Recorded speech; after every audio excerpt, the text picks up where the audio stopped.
আপনারা দেখতেই পেলেন আমি এনাদের সাথে কথা বললাম এবং কথা বলে যেটা জানতে পারলাম তাদের 2 ছেলেও আছে এবং মেয়েও আছে।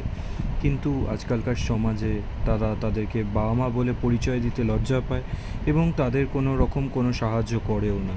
তারাও বরঞ্চ এই করেই তারা কিছু ঘুরে ঘাড়ে এই অবস্থায় তারা তাদের জীবনযাপন চালিয়ে যাচ্ছে। এবং কথা বলে আমি জানতে পারলাম তাদের একটি ছাতা ছিল, সেটি তারা রেখে পাশে ঘুরেছিল, হঠাৎ করে দেখছে তাদের ছাতাটাও চলে গেছে। আমি বলতে চাইছি আমাদের সমাজের মানুষের বিবেক মান বলে বস্তুটা কোথায় চলে গেছে। এই একটা গরিব মানুষ দেখতেই পাচ্ছেন, এরা দিন আনে দিন খায়, তাদের বাড়িতে রান্না করার মতো কিছু নেই। গ্যাসের দাম এত বেশি হয়ে যাওয়ার ফলে তারা রান্না পর্যন্ত করতে পারে না, তারা দুমুঠো দোকানে দোকানে গিয়ে খায়। তাদের একটা ছাতাটা তাদের মানুষ যে মানুষ আজকে নিয়েছে, ছি আমার মানুষ বলতে ঘৃণা লাগছে, আজকেই তাদের ছাতা যে চুরি করলো কী হবে তার লাভটা।